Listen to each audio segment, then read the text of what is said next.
Jangan kamu akhiri kehidupanmu dengan daging.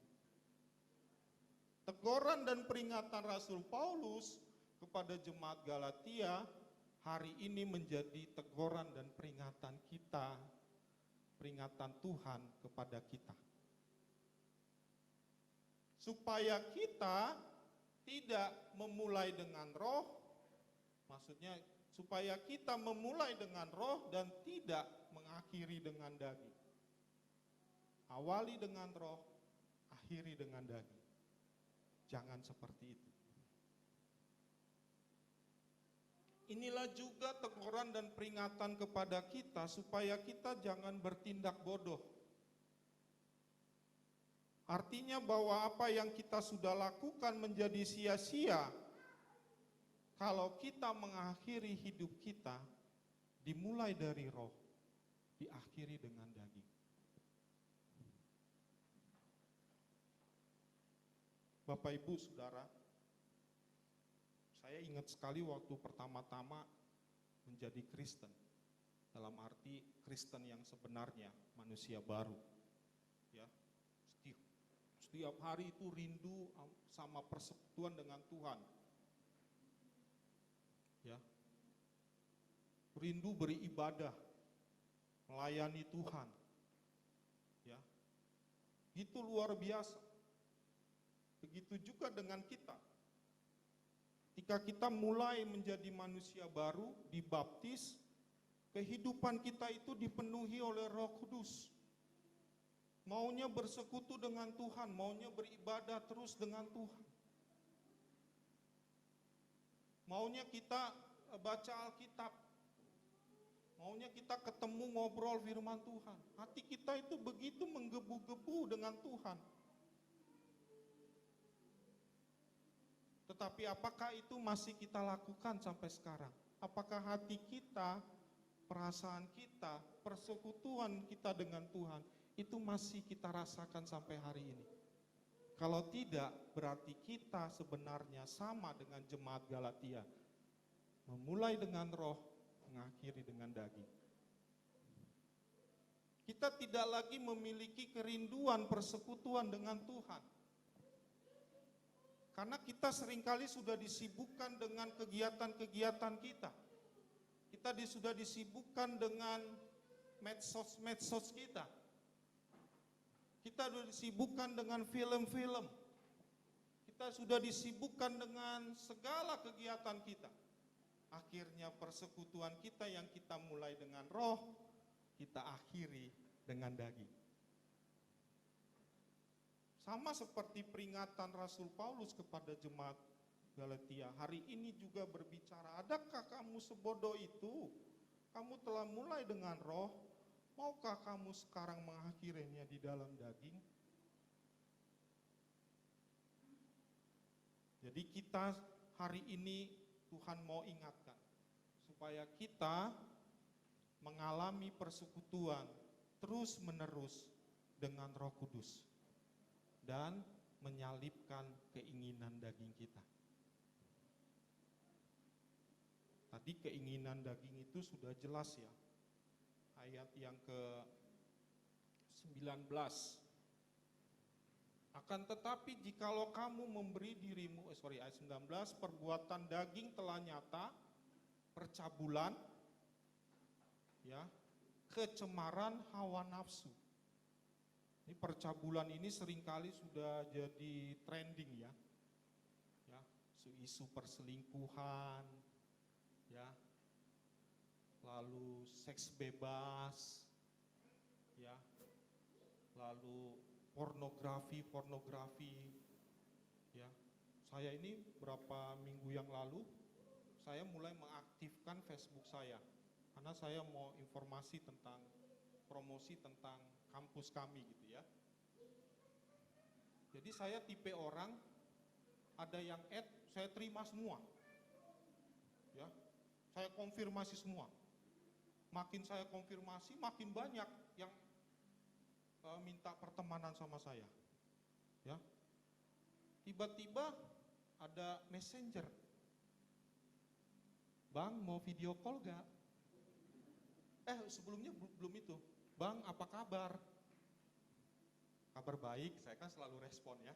Apa tahu mau nanya tentang perkuliahan, mau masuk jadi mahasiswa begitu ya. Kabar baik, dengan siapa ya? Saya siapa gitu. Terus agak malam dia messenger lagi. Bang mau video call gak? Waduh. Terus dia kirim gambar-gambar. Saya ini kan lugu ya. Lucu dan belagu ya.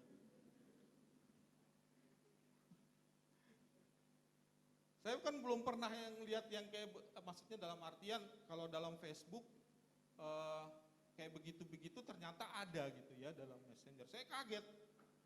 Waduh, nanti kalau dibaca sama istri saya, dilihat siapa ini bang gitu bang. Ternyata banyak, makin besoknya begitu juga. Bang, cuman pulsa doang katanya gitu kan.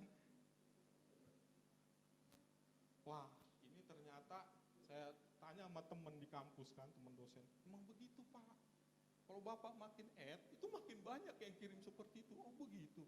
Akhirnya saya tutup messenger saya. Ya. Saya tutup messenger saya blokir beberapa ya yang kayak seperti itu. Ngeri ya, percabulan ini, pornografi ini ngeri. Sekarang itu sudah jelas-jelas. Jadi banyak sekali perbuatan-perbuatan daging itu telah menjadi mengganggu kehidupan roh kita. Ya. Kehidupan roh kita diganggu oleh perbuatan-perbuatan daging. Sama seperti Hawa digoda oleh iblis. Lihat itu apel.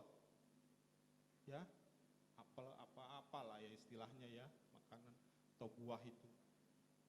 Menarik hatinya. Apel itu baik, tertarik hatinya, terpikat. Ya. Iblis tahu betul bahwa manusia itu diberikan kehendak bebas. Jadi manusia itu diciptakan Tuhan bukan seperti robot, seperti boneka, tapi dia diciptakan oleh Tuhan oleh roh dan kehendak bebas. Kejadian 2 ayat 7, Tuhan menghembuskan rohnya, maka manusia itu menjadi makhluk yang hidup.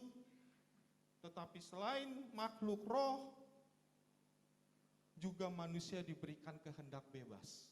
Dan ini celah yang digoda dan diprovokasi oleh iblis kepada Hawa. Kehendak bebas itu adalah daging. Ya, keinginan daging. Hawa digoda oleh iblis. Berapa waktu yang lalu saya katakan kehendak bebas itu adalah kita dapat berbuat jahat sejahat-jahatnya dan kita juga dapat berbuat baik sebaik-baiknya. Jadi kita punya potensi untuk melakukan dosa, kita juga punya potensi untuk melakukan kebaikan. Dan celah ini dipakai oleh iblis. Ya. Seharusnya Hawa menolak provokasi iblis dan menolak keinginan daging untuk melawan hukum Tuhan, tetapi ternyata menyalahgunakan kehendak bebas si Hawa dan si Adam. Dia salahgunakan kehendak bebas itu melalui keinginan dagingnya untuk melawan hukum Tuhan. Akhirnya Hawa dan Adam jatuh ke dalam dosa. Ternyata perbuatan Hawa dan Adam terus-menerus dilakukan oleh generasinya. Kalau kita baca Kejadian 6 ya, Kejadian 6 itu manusia akhirnya kecenderungannya hidupnya berbuat dosa. Ya, terus-menerus. Kejadian 6 ayat yang kelima. Ketika dilihat Tuhan bahwa kejahatan manusia besar di bumi dan bahwa segala kecenderungan hatinya selalu membuahkan kejahatan semata-mata. Manusia akhirnya dikuasai oleh kedagingan. Manusia akhirnya dikuasai oleh dosa dan Tuhan marah, maka Tuhan membuat air bah. Dan kehidupan dosa itu terus-menerus hidup di dalam zaman orang-orang Israel. Sampai kedatangan Yesus untuk menghancurkan dosa itu. Tetapi seringkali kita masih digoda oleh kedagingan kita untuk berbuat dosa. Klik.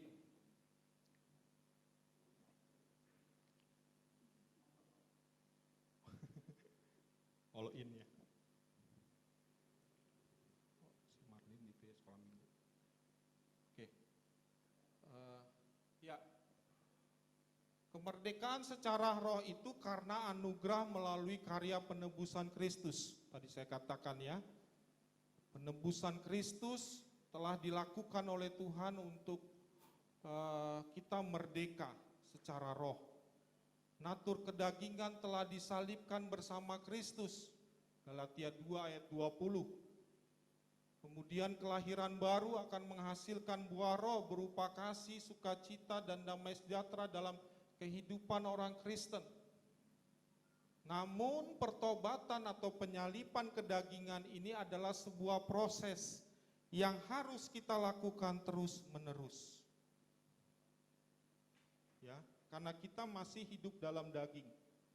Tadi di Galatia 5 dikatakan oleh Rasul Paulus bahwa seringkali apa yang kita lakukan akan tetapi ayat yang ke-18 akan tetapi jikalau kamu ayat 17, sebab keinginan daging berlawanan dengan keinginan roh dan keinginan roh berlawanan dengan keinginan daging.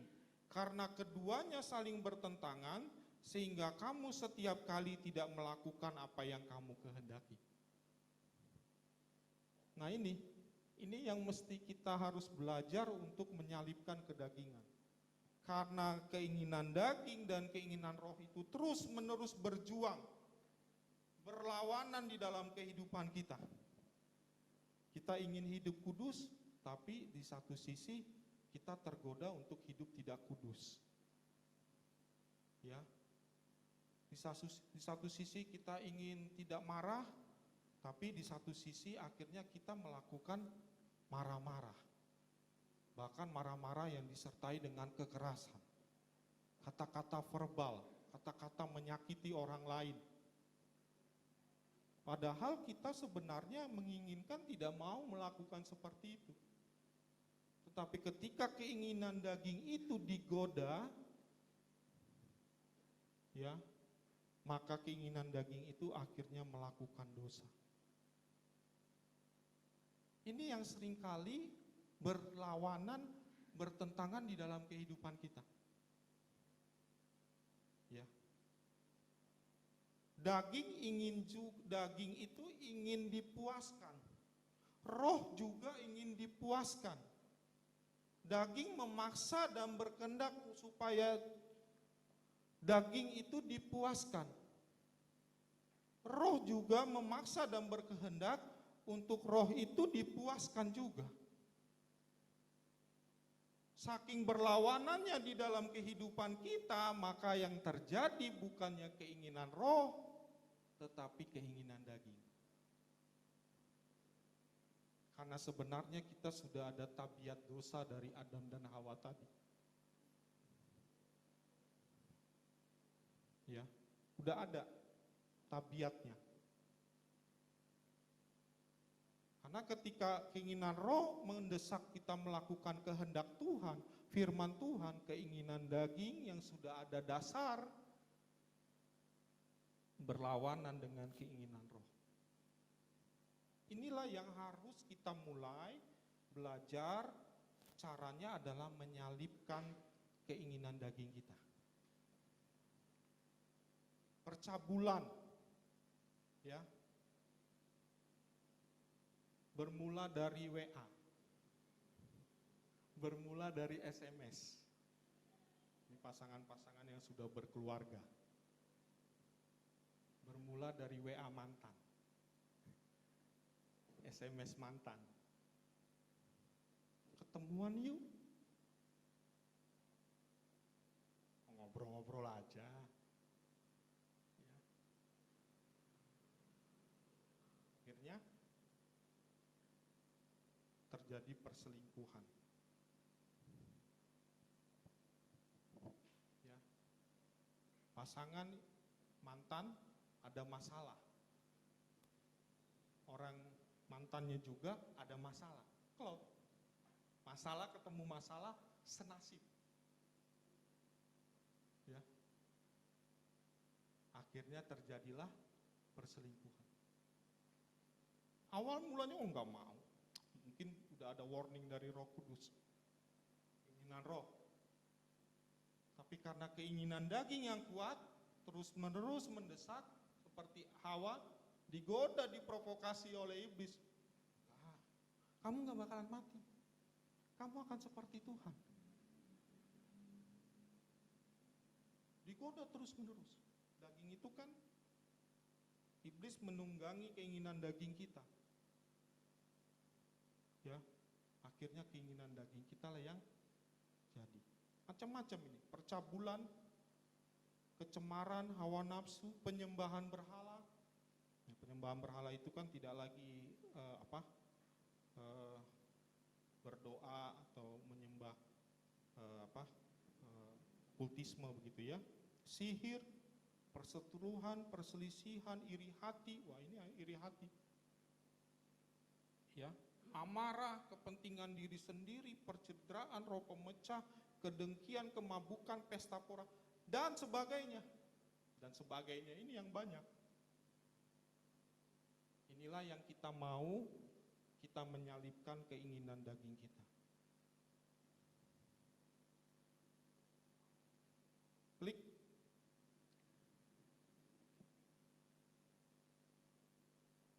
Bagaimana langkah-langkah orang percaya dalam menyalibkan kedagingannya? Ini yang kita mau renungkan langkah-langkah ini. Yang pertama, tidak lagi hidup menurut kedagingan.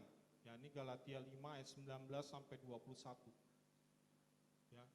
Kita tidak lagi hidup mengikuti kedagingan kita dengan segala macam perbuatannya, ya. Tadi yang saya jelaskan. Coba kita lihat di Roma 8 ya. Roma 8 ayat yang kelima.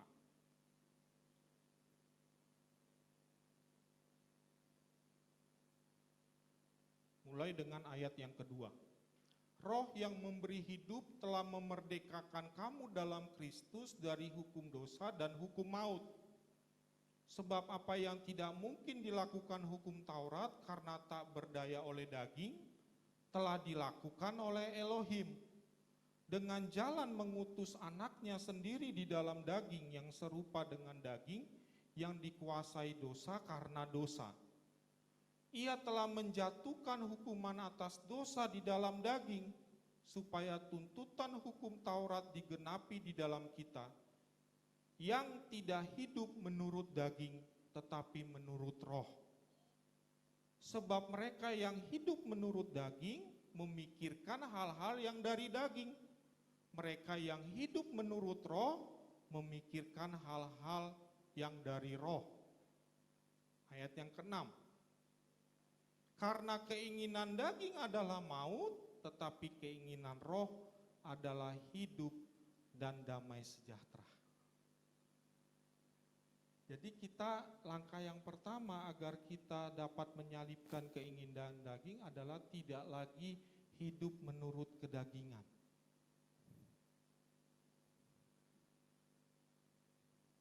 Ya. Kita harus melawan hal-hal daging yang akhirnya kita tahu bahwa itu akan melahirkan dosa. Apa saja yang mau menggoda kita dari keinginan daging kita?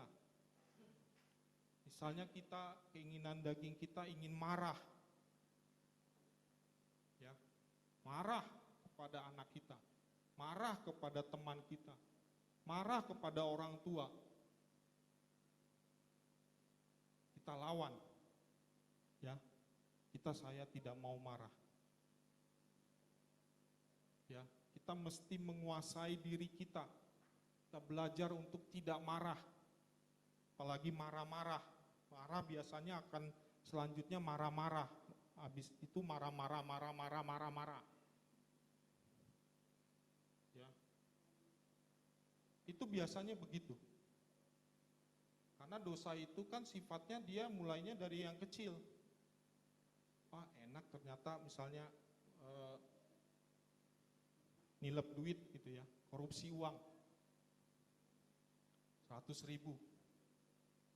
Wah, ternyata saya berhasil, orangnya nggak ketahuan. Habis itu meningkat 200.000, 500.000, 600.000. Akhirnya 1 M, 1 triliun. Ya, iri hati apalagi. Saya pernah kasih ilustrasi ya. Iri hati itu ada seorang pedagang, jualannya sama, ya. Yang pedagang B lebih rame dagangannya dari pedagang A. Yang udah dengar nggak apa-apa saya ulang. Dia iri hati sama pedagang B, kok dagangannya rame, pengunjung yang beli rame, padahal cuma depan-depanan begitu. Ya. Lalu pada suatu waktu datanglah malaikat pada pedagang A. Ya. Malaikat ini katakan, sebut 2 permintaan buat kamu, saya akan kabulkan. Ya. Tiba-tiba pedagang A ini mikir. Malaikat ini ngomong selanjutnya, kalau kamu minta 2 misalnya, maka pedagang B, teman kamu itu akan mendapat 4. Ya. Lalu si pedagang A mikir-mikir, apa ya? Kalau saya minta diberkatin 2 kali lipat, teman saya nih depan jualan akan diberkati 4 kali lipat. Saya minta 4 kali lipat, akan terjadi 16 kali lipat. Akhirnya dia mikir, ini iri hati nih. Datang lagi malaikat, gimana? Saya sudah ada 1 permintaan. Buat mata saya buta 1. Ya.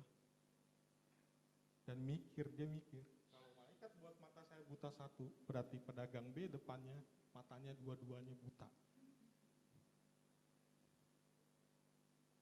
Ini rusaknya iri hati. Keinginan daging kita pengennya iri. Nih, apalagi ngeliat di medsos. Bisa-bisanya aja paling itu hasil korupsi. Gitu. Iri hati. Hati-hati nih, kita harus tidak lagi hidup menurut kedagingan, iri hati itu. Kita harus mempunyai kelapangan hati, kelapangan dada. Kalau orang itu berhasil, kita harus menerima. Dia berhasil. Kita bersuka cita. Kita turut senang dia berhasil. Dia sukses. Jangan kita hatinya penuh iri hati, akhirnya kita nggak lapang dada. Sempit hati kita jadinya. Ya. Ada kejadian di beberapa hari yang lalu, karena ada suatu masalah, akhirnya masalah pribadi antara yayasan dan pimpinan terhadap salah seorang mahasiswa. Setelah dia lulus, ijazahnya ditahan. Ya, ijazahnya ditahan. Saya tanya-tanya, saya selidikin, kenapa Pak bisa begitu Bapak menahan ijazah seseorang? Apakah ada pembayaran yang masih belum dibayar? Belum, semuanya sudah selesai semua, sudah lunas. Lalu apa? Ternyata dia pernah janji kasih ada sesuatu rumah atau ruko gratis untuk ditempati buat perkuliahan. Tapi ternyata janjinya itu tidak ditepati. Ya, karena sesuatu dan lain hal akhirnya suami yang punya ruko itu tidak menyetujui, padahal sebelumnya sudah janji. Pak, berarti bukan berkat Bapak, Bapak harus lapang dada. Oh enggak, dia harus pertanggungjawaban. Dia harus bikin surat tertulis bahwa dia itu bohong. Surat tertulis, permintaan maaf, dan surat tertulis bahwa dia itu telah bohong. Janji seperti itu. Saya bilang, saya cerita. Saya itu udah berkali-kali dijanjiin seseorang. Udah Pak, tenang aja, studi Bapak selesai, nanti saya yang sponsorin. Ya. Pokoknya sampai selesai, tenang aja. Menjelang ujian doktor, Pak maaf saya nggak bisa kasih pelunasan penyelesaian studi Bapak. Mateng deh. Cari dari mana duit 80 juta?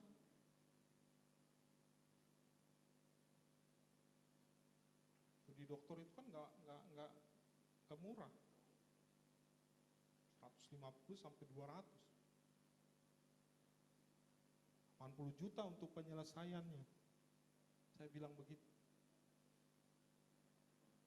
Saya nggak tahan itu ijazahnya mahasiswa.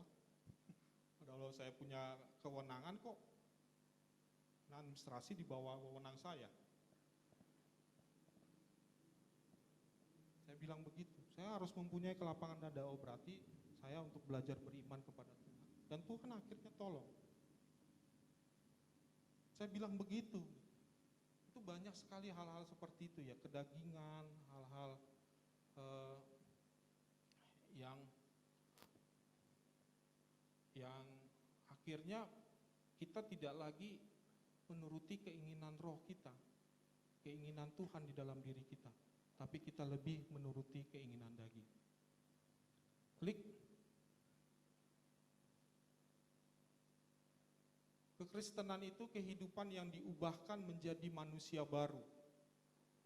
Paulus dalam konteks ini menyindir perilaku ajaran sesat dan kelompok Yahudi atau Yudaisme yang membanggakan aktivitas keagamaannya tanpa disertai dengan pembaruan hidup. Kristen tanpa pertobatan, Kristen KTP, dan tidak mendapat bagian dalam kerajaan Tuhan. Jadi mereka ini dipengaruhi oleh ajaran-ajaran, ya udah, kita ajaran Paulus itu salah itu. Masa ajaran Paulus kita hidup di dalam roh? Tak mungkin kita bisa hidup di dalam roh. Kita ini masih hidup di dalam dunia. Kita masih dipenuhi oleh keinginan-keinginan daging, hawa nafsu. Kata ajaran ini,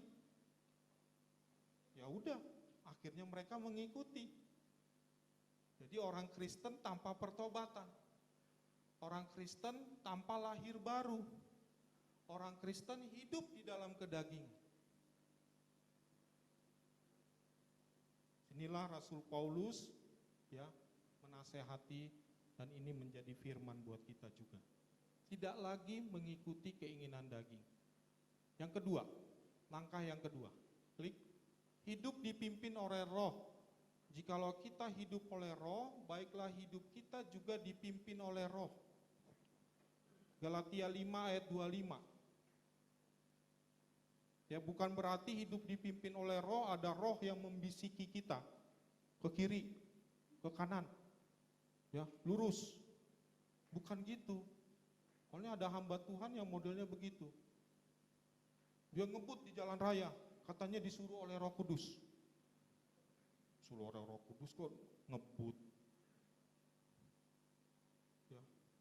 Dipimpin oleh roh juga bukan hidup kita apa-apa bahasa roh. Ya. Semua harus dilakukan dengan bahasa roh. baru itu hidup dipimpin oleh roh. Bukan. Hidup dipimpin oleh roh adalah hidup yang menuruti kehendak Tuhan, kehendak firman-Nya, karena roh mengajarkan itu firman Tuhan. Roh itu mengingatkan kita akan firman Tuhan. Roh Kudus itu menginsafkan kita akan dosa. Roh Kudus itu menuntun kita kepada kebenaran. Itulah yang kita ikuti, hidup dipimpin oleh roh. Hidup menuruti kebenaran oleh Roh Kudus. Bicara kebenaran itu adalah bicara tentang kerajaan Tuhan. Bicara kebenaran itu adalah bicara tentang Yesus Kristus. Bicara kebenaran itu adalah bicara tentang firman Tuhan. Kebenaran itu adalah kebenaran yang sesungguhnya, kebenaran yang benar-benar benar, dan kebenaran yang seharusnya. Itulah firman Tuhan, itulah Yesus Kristus, dan itulah kerajaan Tuhan. Itulah yang kita ikuti melalui pimpinan Roh Kudus di dalam kehidupan kita. Ketika kita mulai marah, Roh Kudus ingatkan, jangan marah, kuasai dirimu. Ya, di jalanan apalagi ya, kita seringkali tergoda untuk marah ya. Malah kata-kata kasar yang keluar. Saya kadang-kadang kalau di motor, Gojek gitu ya, marah-marah. Kata-kata binatang, monyet lo, babi lo, anjing lo. Di sini bilang, monyet, ini kebun binatang apa saya bilang. Jadi kita seringkali digoda untuk marah, akhirnya kata-kata kotor yang keluar dari mulut kita. Seringkali kita diingatkan oleh Roh Kudus, dipimpin, jangan marah. Kuasai diri, saya kuasai diri, mulai kuasai diri. Ya, kuasai diri saya supaya kelemahan saya marah. Ya, saya mulai menguasai diri, sampai di rumah, saya jangan bawa masalah di kantor, masalah di rumah. Itu kan caranya kita membatasi masalah hidup kita ya. Masalah di kantor masalah di kantor. Jangan apa-apa masalah di kantor dibawa di masalah ke rumah. Akhirnya dibawa ke gereja. Akhirnya masalahnya bukan hilang, malah makin melebar. Akhirnya marah di kantor, marah di rumah, marah di gereja. Ya marah kalau ada masalah di kantor, ya jangan bawa ke rumah, udah. Kalau rumah punya masalahnya sendiri. Ya. Kalau udah di rumah saya, oke, di sini udah ada masalahnya sendiri. Saya harus kuasai diri, saya harus tenang, hadapi masalah yang baru. Ya. Itulah hidup dipimpin oleh roh. Paulus menegaskan bahwa orang percaya harus hidup dengan pimpinan roh. Hidup dipimpin roh merupakan salah satu cara yang paling efektif untuk menaklukkan sifat kedagingan. Pilihan atas hal-hal tersebut ada di dalam diri kita, apakah kita mau hidup menurut kehendak daging atau hidup dipimpin oleh roh. Tadi contohnya masalah tadi. Juga membatasi masalah hidup berdasarkan orang. Jangan saya marah sama Kotoni, ya, akhirnya merembet ke Cinovi. Karena Cinovi istrinya. Ya, saya marah sama Kotoni, ya marah sama Kotoni. Ya, jangan saya marahnya sama ikut itu nama Cinovi. Terus saya ajak anak-anak saya, Gamaliel, kamu mesti nggak usah temenin Kenino ya. Itu papanya Kotoni begini. Keinginan daging kita kan selalu ingin melibatkan orang lain untuk mendukung kita, membela kita. Cari teman. Tapi ternyata masalahnya jadi makin melebar. Keluarga dengan keluarga. Akhirnya saya cerita sama keluarga besar saya, Kotoni juga cerita sama keluarga besar, akhirnya ribut keluarga besar dengan keluarga besar. Generasi ke generasi. Ya. Maka keinginan daging ini ya, untuk kita mencari orang lain masalah, kita mesti batasi. Batasi berdasarkan waktu, Tempat, kalau tempatnya di kantor ya selesaikan di kantor. Jangan masalah ke rumah. Jangan masalah bawa ke gereja. Karena teman kantor juga teman gereja. Nah, ini repot. Ya. Pacaran di kantor, ternyata juga teman gereja. Karena putus, ributlah di gereja. Gak mau melayani. Gak mau saya. Masih trauma, masih sakit hati. Tapi sudah. Masalahnya bukan menjadi sempit, tetapi akhirnya menjadi lebar. Itulah keinginan daging. Ya. Kita harus benar-benar ini belajar untuk tidak lagi mengikuti keinginan daging dan hidup dipimpin oleh Roh. Yang ketiga, yang terakhir. Hidup menghasilkan buah Roh. Ya. Untuk dapat menyalipkan keinginan daging, mari kita hidup menghasilkan buah Roh. Buah Roh itu kasih, sukacita, damai sejahtera, kesabaran, kemurahan, kebaikan, kesetiaan, kelemah lembutan, penguasaan diri. Tidak ada hukum yang menentang hal-hal itu.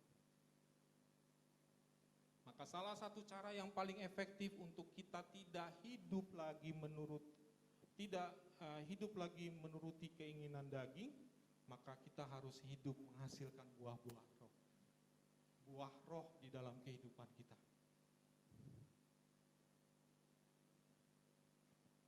Jika ada musuh, mari kita mengasihi. Ya, ini sulit kalau kita tidak bisa membatasi masalah hidup kita seperti tadi. Tapi kasih itu akan membuat kita menyalipkan keinginan daging kita yang ingin agar mempunyai banyak musuh. Nah, ini sengaja dicepatin sama si Riko ya. Slide-nya. Setiap perjuangan selalu ada indikator, strateginya dia itu ya. Setiap perjuangan selalu ada indikator keberhasilannya. Dalam konteks hidup, menyalipkan kedagingan juga ada indikator keberhasilannya, yaitu menghasilkan buah Roh. Target dari karya Roh Kudus adalah keserupaan dengan gambar Kristus, karena 9 buah itu mencerminkan dari karakter Kristus. Walau buah Roh hasil karya Roh Kudus, namun respon keterbukaan kita untuk dipimpin Roh Kudus juga menentukan. Jadi kalau kita hidup tidak lagi mengikuti keinginan daging, kita hidup dipimpin oleh Roh, maka hidup kita akan menghasilkan buah Roh. Ya. Itulah cara, itulah langkah-langkah untuk kita menyalipkan keinginan daging kita. Tuhan memberkati kita semua.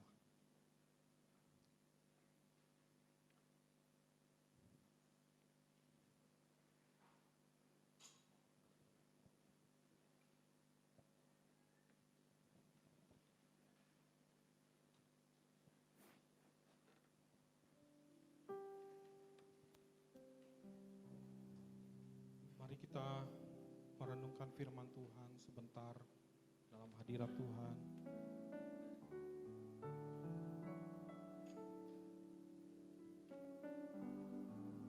Terima kasih Tuhan Yesus.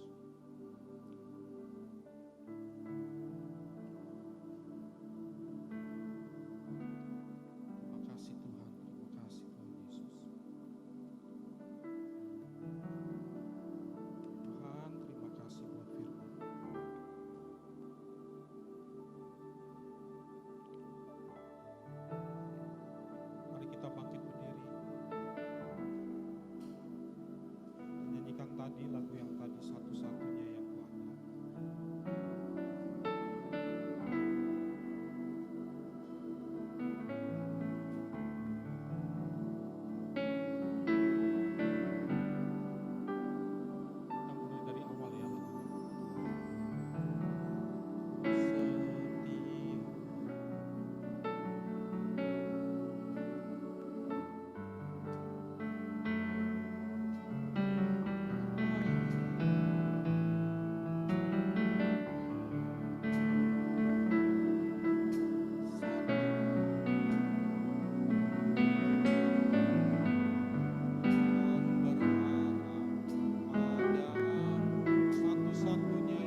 Engkau sumber kekuatan, sumber pengharapan, sumber kedamaian, satu-satunya yang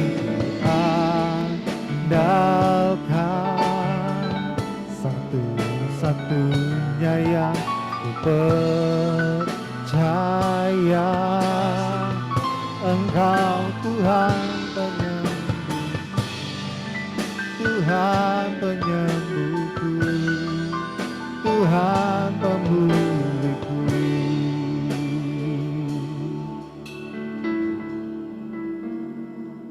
Bapak Ibu Saudara, satu-satunya yang Tuhanlah yang patut kita andalkan dalam hidup kita. Karena seringkali kedagingan kita yang kita andalkan melalui pengetahuan kita, melalui kepintaran kita, melalui kekuatan daging kita sendiri. Seringkali kita tidak lagi mengandalkan Tuhan, tetapi mengandalkan kedagingan kita. Kita seringkali tidak lagi percaya kepada Tuhan, tapi percaya kepada kekuatan kita sendiri. Seringkali mungkin di hati kita berkata, ini yang saya lakukan, saya berhasil, saya sukses karena saya. Karena kepintaran saya, karena pengetahuan saya. Akhirnya kita menjadi sombong. Melalui pujian dan firman Tuhan hari ini, mari kita andalkan Tuhan yang akan menguasai hidup kita, memberi kita kemenangan. Kita nyanyikan lagu ini, satu-satunya yang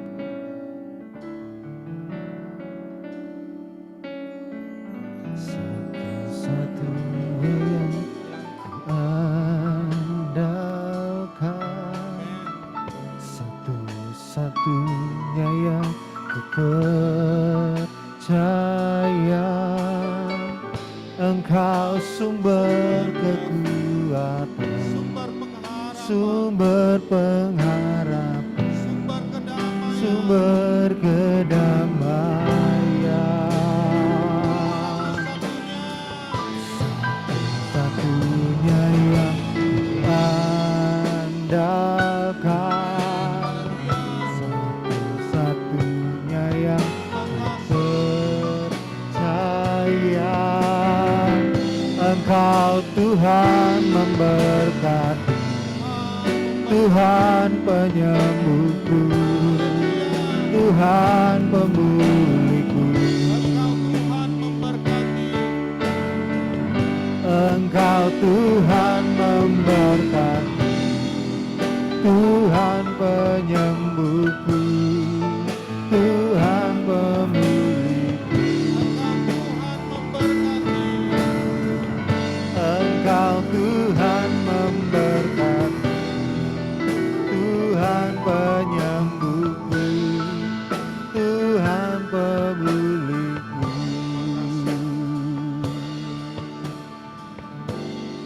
terima kasih. Hamba-Mu telah menyampaikan isi hati dan kehendak. Biarlah firman Tuhan Roh Kudus mengingatkan kami selalu, memberikan kami peringatan teguran bila kami mulai menuruti keinginan daging kami. Kami selalu diingatkan dan diinsafkan oleh Roh Kudus di dalam hati kami. Terima kasih Tuhan, terima kasih. Terima kasih Tuhan Yesus, terima kasih. Kami berdoa dan mengucap syukur dalam nama Yesus. Amin. Silakan duduk Bapak Ibu Saudara.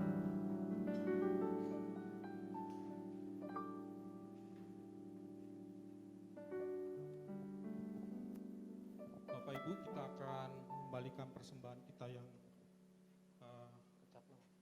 persembahan kita ya. Lagu Kecaplah dan Lihatlah.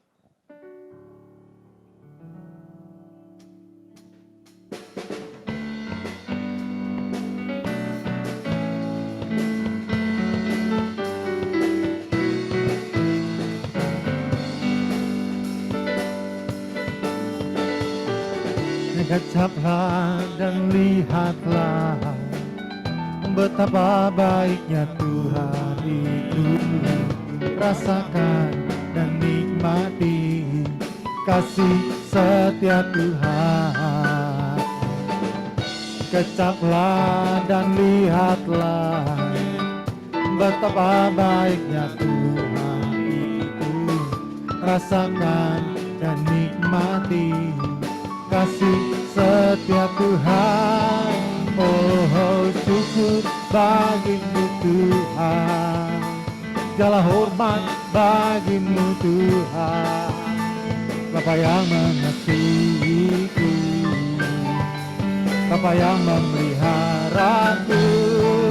Oh, syukur bagimu Tuhan, segala hormat bagimu Tuhan, Bapa yang mengasihiku, Bapa yang memeliharaku selamanya, selamanya, selamanya.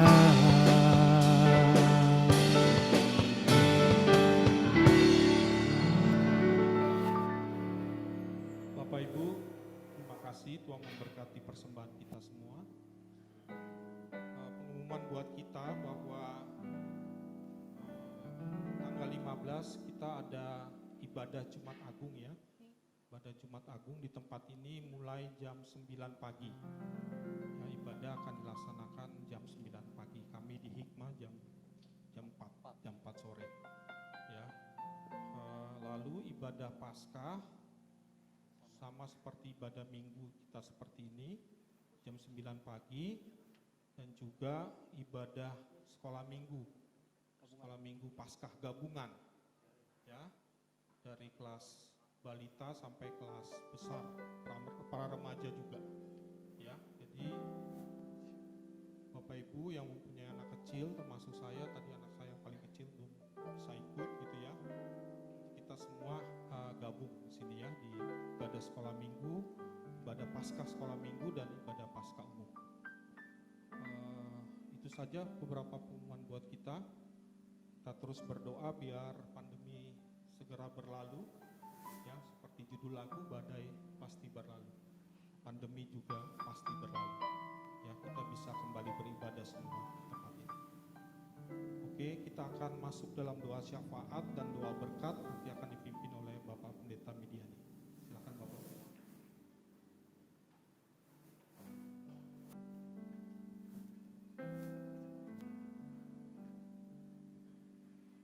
Kita bersatu dalam doa. Haleluya. Bapa di sorga, Bapa yang kami puji, kami muliakan dalam Tuhan Yesus Kristus, Tuhan dan Juru Selamat kami. Kami mengucap syukur Tuhan buat pagi yang indah hari ini. Kami bisa kembali beribadah baik on-site maupun melalui live streaming. Kami sama-sama Tuhan memuji, memuliakan Engkau. Biar setiap penyembahan pujian yang sudah kami angkat ke hadirat-Mu menjadi persembahan yang harum dan menyenangkan hati Tuhan. Tuhan, semuanya itu adalah untuk hormat dan kemuliaan bagi nama-Mu saja. Terlebih Tuhan, kami sudah mendengar firman-Mu. Biar kebenaran firman-Mu Tuhan akan menuntun kehidupan kami ke arah yang lebih baik, supaya kami terus-menerus diperbaharui dan disempurnakan, sehingga kami hidup bukan lagi hidup mengikuti keinginan daging kami, tetapi kami hidup menurut kehendak Tuhan, menurut roh, menurut pimpinan Tuhan yang membawa kami kepada kehidupan. Berkati Tuhan, hamba-Mu yang sudah Kau pakai untuk menjadi seorang berkat. Engkau tambah-tambahkan hikmat marifat dari Engkau, agar hamba-Mu boleh dipakai lebih lagi pada hari-hari yang akan datang. Terima kasih Tuhan. Kami doakan seluruh sering jemaat-Mu, baik yang hadir maupun yang tidak dapat hadir. Engkau tahu apa yang menjadi pergumulan mereka semua. Tuhan, biar tangan-Mu yang penuh dengan kasih dan kuasa akan menjamah mereka setiap pribadi, sehingga mereka Tuhan merasakan kasih setia Tuhan, pertolongan Tuhan, persekutuan yang indah dengan Tuhan di dalam kehidupan masing-masing pribadi dan keluarga mereka. Berkati mereka Tuhan akan kebutuhan-kebutuhan hidup yang mereka perlukan setiap hari. Berikan juga Tuhan kepada mereka kekuatan, kesehatan yang prima. Dan terima kasih Tuhan atas pemeliharaan-Mu kepada kami semua hingga hari ini. Khususnya Tuhan berkaitan dengan pandemi. Tuhan, kami tahu ada waktunya semuanya ini akan berlalu. Karena itu Tuhan, kami mengucap syukur, kami percaya bahwa hari-hari yang akan datang akan jauh lebih baik. Sehingga kami umat-Mu Tuhan bisa diberi kebebasan kembali untuk beribadah, memuji, memuliakan Engkau. Terima kasih Tuhan, berkati setiap hamba-hamba-Mu yang telah ambil bagian dalam pelayanan. Tuhan, Engkau tambah-tambahkan karunia dan marifat dari Engkau, agar mereka dapat mempersembahkan yang terbaik, guna hormat dan kepujian bagi nama-Mu. Demikian juga Tuhan, Bapak Gembala dan seluruh keluarganya, seluruh staf Gembala dan keluarganya, dan semua pelayan-pelayan yang lain yang tidak dapat saya sebutkan satu persatu. Tuhan, biar penyertaan-Mu yang sempurna terus menyertai kami, memberikan kekuatan kesehatan yang prima, agar kami tetap dapat eksis untuk melayani pekerjaan-Mu. Terima kasih Tuhan, kami menyerahkan kepada-Mu Tuhan rencana untuk perayaan Jumat Agung dan Paskah yang akan datang. Hamba-Mu yang telah dipersiapkan untuk ambil bagian dalam pelayanan, biar Engkau pimpin dan campur tangan dalam persiapan mereka, agar mereka boleh mempersembahkan yang terbaik untuk hormat dan kemuliaan bagi nama-Mu. Segala sesuatu yang diperlukan yang berkaitan dengan biaya atau dana, kami serahkan tangan-Mu. Tuhan memberkati segala sesuatunya, sehingga kami tidak kekurangan sesuatu yang baik. Terima kasih Tuhan, berkati bangsa kami, berkati kota Jakarta. Tuhan tolong para pemimpin bangsa kami, Presiden dan wakilnya, menteri-menteri dan seluruh jajarannya. Demikian juga Tuhan, seluruh gubernur, bupati, wali kota. Tuhan, biar Engkau pakai mereka seturut kehendak-Mu, agar mereka dapat Tuhan mensejahterakan bangsa ini. Terima kasih Tuhan, terima kasih. Sebentar kami mau pulang, kami mau kembali ke rumah kami masing-masing. Sebagaimana Tuhan menyertai kami ketika berangkat, demikian juga Tuhan akan menyertai kami ketika kami pulang ke rumah kami masing-masing. Jauhkan kami dari hal-hal yang tidak diinginkan. Karena itu dalam nama Tuhan Yesus, kami tolak semua roh-roh mara bahaya, kecelakaan, bahkan roh maut sepanjang jalan. Kami tolak, kami hancurkan rancangannya dalam nama Tuhan Yesus Kristus. Kami tutup bungkus diri kami dengan kuat kuasa darah Tuhan Yesus. Terima kasih Tuhan, terima kasih. Inilah doa kami, Tuhan sempurnakan.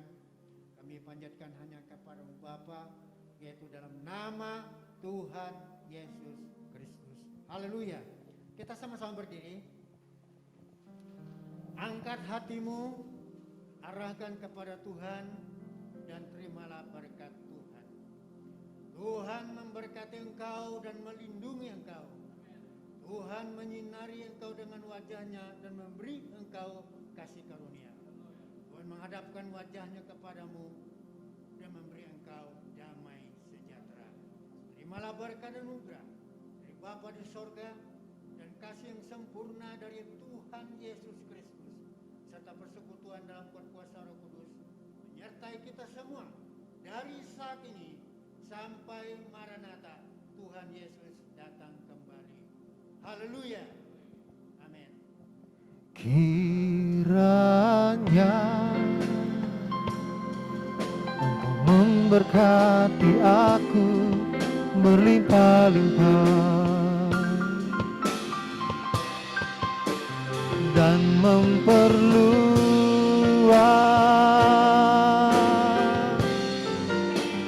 daerahku,